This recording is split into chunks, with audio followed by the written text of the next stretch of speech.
chance to think this through. Call me all night long, try to give you hints and a hard to see. Right on the line, no, losing it on you's the last thing I need.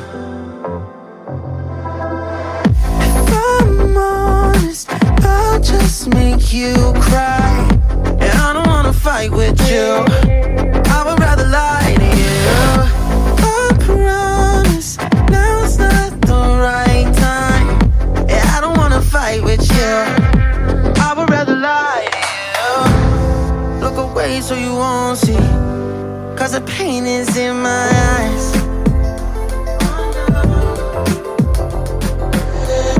Feels like I could break it any moment and shatter your insides.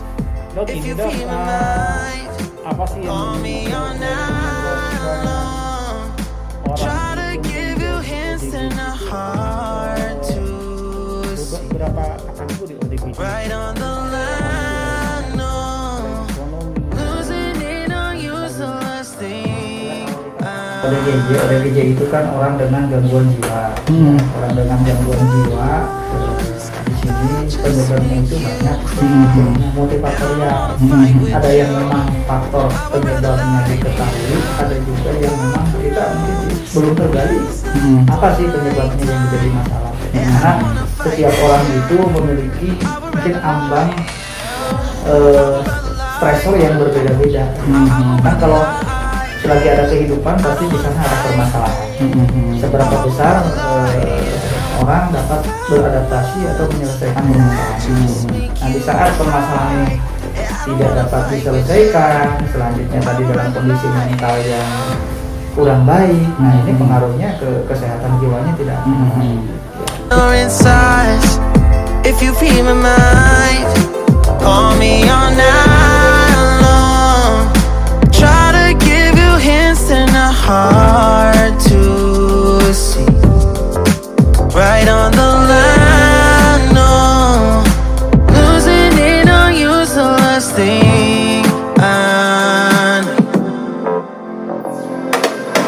If I'm honest, I'll just selama ini dokter tanganin dok ya, itu setelah di proses penyembuhan terus pematangan kejiwaannya itu pas itu dari mana tuh kebanyakannya itu gangguannya itu dok setelah mulai ada itu kalau penyebabnya yang ada di lapangan berbeda-beda. Sebetulnya ya ada yang memang yang mendominasi, ada yang memang dari faktor misalnya sosial ekonomi, ya, dari faktor ekonomi yang memang terhimpit ekonomi. Selanjutnya salah satu faktor penyebab misalnya tidak memiliki pasangan, itu juga bisa, ya. Ada juga Bisa ataupun di sana bisa juga karena ditinggal oleh orang yang paling ya misalnya ditinggal oleh keluarga, oleh ayah, istri, suami. Nah itu juga bisa menjadi salah satu stresor untuk terjadinya gangguan jiwa. Kalau boleh saya tahu dok berapa ODGJ yang telah dokter tangani dok di Kota Tasik? Kalau ODGJ ya kita setiap hari juga dapat menemukan kasusnya. Cuma nanti apakah memang ODGJ yang tadi yang terkontrol misalnya kita tangani terkontrol dengan obat, atau ODGJ yang memang tidak terkontrol. Jadi kalau ditanya berapa ya sudah lumayan juga sih sebetulnya, termasuk untuk penanganan, terutama yang kita soroti di sini adalah penanganan ODGJ sesuai dengan SPM, standar pelayanan minimal. Jadi setiap ODGJ di sini harus mendapatkan penanganan sesuai dengan SOP. Sesuai dengan SOP di sini adalah sesuai dengan standar. Bagaimana penanganan ODGJ, bagaimana dia mendapatkan terapi, bagaimana pemulihan mentalnya, juga di sini bagaimana menyiapkan kondisi lingkungan, karena lingkungan sangat berperan, ya. Penyakit itu yang menentukan derajat kesehatan masyarakat itu 40% dari faktor lingkungan. Nah, setelah dokter mendapatkan ODGJ dan lalu mencoba untuk proses penyembuhan. Nah itu prosesnya itu di rumahnya atau di mana? Kembali lagi tadi ODGJ di sini apakah ada yang memang dilihat, apakah ada yang memang ini hasil asesmen, hasil pemeriksaan bisa untuk berobat jalan. Tapi ada juga yang memang kategorinya misalnya ini masuk ke dalam gangguan jiwa berat yang membahayakan dari gelisah dan sebagainya. Itu adalah indikasi untuk rawat inap. Itu di mana? Saya di kota Jakarta nggak ada. Kita lihat dulu. Nah, tentunya kalau saat menemukan di lapangan, yang utama itu adalah apa yang bisa kita lakukan di saat menemukan ODGJ itu. Ya, kalau yang gaduh gelisah dan sebagainya, kita harus berupaya untuk menenangkan. Apakah nanti diberikan obat-obat, baik secara oral ataupun secara injeksi. Nah, selanjutnya kalau ini masuk ke dalam kasus tadi ODGJ berat dengan membahayakan dan sebagainya atau masuk ke gawat daruratan, nah ini kita harus mempersiapkan untuk rawat inap. Rawat inap selama ini itu dapat dirujuk ke rumah sakit, rumah sakit jiwa terutama ya, rumah sakit jiwa kalau yang ada di wilayah kita itu mungkin ke Bandung atau ke Bogor ya. Nah itu kalau memang ada indikasi untuk rawat inap ya. Tadi termasuk kegawat daruratan. Yang kegawat daruratan itu ODGJ berat misalnya yang membahayakan untuk dirinya atau lingkungan. Dan di sana juga ODGJ yang mogok makan itu masuk kondisi gawat darurat. Misalnya dia tidak mau makan. Nah ini masuk kondisi gawat darurat juga. Karena dengan tidak makan ya ini akan mempengaruhi kesehatan fisiknya juga. Dia tidak bisa drop. Nah, sedangkan kalau yang memang rawat jalan, patuh minum obat, ya itu cukup nanti dia mengakses ke puskesmas atau penderitanya nanti dikunjungi ke rumahnya. Nah, di sini juga kita harus menstimulan. Menstimulan setiap ada ODGJ yang rawat jalan, mungkin nanti akan ada yang pertama adalah kunjungan dari puskesmas, ya. Nah, selanjutnya distimulan untuk mengakses pelayanan kesehatan. Dengan tujuan dia mau mengakses ke pelayanan kesehatan, dia mau berinteraksi. Jadi tadi terapi itu bukan hanya farmakologi tapi psikososial. Kadang ada kan misalnya yang menaruh diri dia tidak mau ketemu orang, dia tertutup dan sebagainya, tidak mau mengakses ke puskesmas, itu sudah termasuk salah satu intervensi juga untuk penanganannya. Terus yang selama ini sering ditemukan itu memang orang tersebut emang diintervin apa memang dia nggak tahu harus kemana atau gimana? Itu beraneka ragam ya. Ada juga yang memang tadi karena keterkaitan stigma. Stigma seolah-olah misalnya ini ada yang penyakit ini enggan untuk mengakses ke pelayanan kesehatan. Ada juga yang memang tidak menutup kemungkinan ini harus kemana dan bagaimana. Nah inilah peran dari rekan-rekan di khususnya yang di puskesmas adalah memberikan edukasi, memberikan upaya promosi kesehatan, promosi kesehatan bahwa tadi gangguan jiwa itu bukan sesuatu, bukan aib lah, tetapi bagaimana kita memberikan penanganan terhadap gangguan jiwa yang justru dengan misalnya satu keluarga ada gangguan jiwa disembunyikan, justru itu bisa menambah parah penyakitnya, dia semakin terisolir, semakin tidak mau berinteraksi, ya.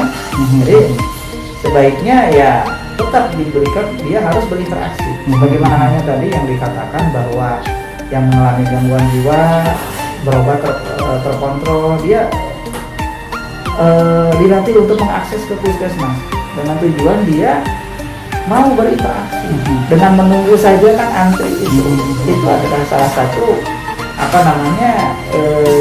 bentuk sosial kita. Berarti setiap puskesmas di Kota Tasik itu memang untuk menangani atau menghadapi orang yang ada ODGJ itu sendiri memang harus diterima gitu Dok ya? Ya, dan memang ditangani ini kan gitu. Masuk ke dalam standar pelayanan minimal. Artinya orang dengan gangguan jiwa tertangani sesuai dengan SOP.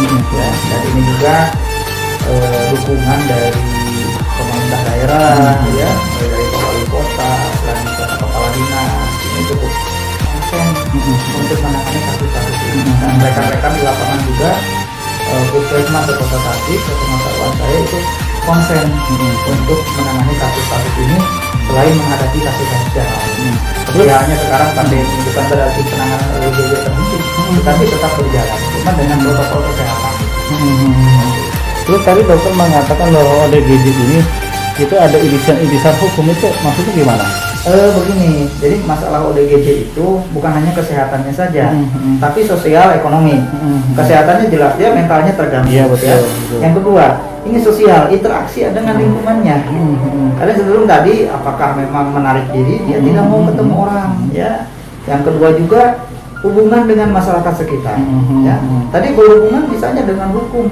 Seseorang ODGJ yang gaduh gelisah cenderung melakukan perilaku kekerasan, merusak dan sebagainya. Nah, ini juga bisa jadi masalah, ya. Misalnya menganiaya orang lain dan sebagainya. Nah, tak sedikit mungkin karena mengalami gangguan jiwa melakukanlah kegiatan-kegiatan yang memang tadi membahayakan untuk orang lain. Nah, ini kan akan tadi beririsan lah masalah sosial, ekonomi, selanjutnya hukum dan sebagainya. Ya. Jadi dan dari sisi lain juga bahwa mereka sama warga negara Kesatuan Republik Indonesia, berhak mendapatkan pelayanan. Betul. Ya, dia punya hak untuk mendapatkan pelayanan sesuai dengan standar. Karena itu bukan berarti orang dengan gangguan jiwa di sini tidak mendapat pelayanan disisihkan dan sebagainya. Terus ada saran dari dokter sendiri selaku ketua puskesmas Sukalaksana, khususnya untuk masyarakat Kota Tasikmalaya, biar tidak ada istilah cerita pasung, isolasi mandiri atau gimana dok? Ya tentunya apabila memang ada ditemukan warga atau siapapun yang mengalami gangguan jiwa, gangguan jiwa berat ya, adanya halusinasi, adanya waham dan sebagainya, mengaruh diri. Nah, sebaiknya segeralah akses pelayanan kesehatan terdekat. Terutama mungkin dalam hal ini karena penyelenggaraan puskesmas itu ada pertanggungjawaban wilayah, segeralah mengakses puskesmas terdekat sesuai dengan domisilinya. Nah, mudah-mudahan dengan mengakses puskesmas di sini akan segera mendapatkan pelayanan dan penanganan. Dan tentunya keberhasilan penanganan gangguan jiwa di sini tidak cukup hanya akses pelayanan kesehatan saja, tetapi intervensi peran dari semua sektor, baik unsur pemerintah, unsur masyarakat, unsur-unsur yang lain, sehingga membantu atau mempercepat penanganan bahwa kita salah satunya adalah bebas pasung. Ya, jadi semuanya harus berperan aktif. Bahwa penanganan ODGJ itu tidak hanya intervensi farmakologi, tapi intervensi psikososial. Intervensi sosial di sini yang maknanya sangat luas. Kalau farmakologi ini diberikan obat sesuai dengan anjuran dokter, ya. Tetapi psikososial ini akan seumur hidupnya. Sosial itu persiapan lingkungannya, persiapan ekonominya dan sebagainya. Sehingga bagaimana seorang ODGJ itu bisa mandiri, ya minimal untuk dirinya. Di sana juga lebih jauhnya bisa produktif dan bisa tadi memberikan manfaat untuk dirinya juga untuk orang lain. Sehingga perlu bentuk kepedulian, perlu intervensi semua, ya. Jadi kalau memang ditemukan yang mengalami dia, sebaiknya segera akses pelayanan kesehatan. Terutama ada puskesmas, karena di puskesmas ada upaya kesehatan masyarakat. Salah satunya ada program kesehatan jiwa. Di sana ada, nanti tinggal dilaporkan by address-nya, selanjutnya tentunya akan dilakukan asesmen ataupun akan dilakukan pemeriksaan lebih lanjut. Oke dok, makasih atas waktunya dok.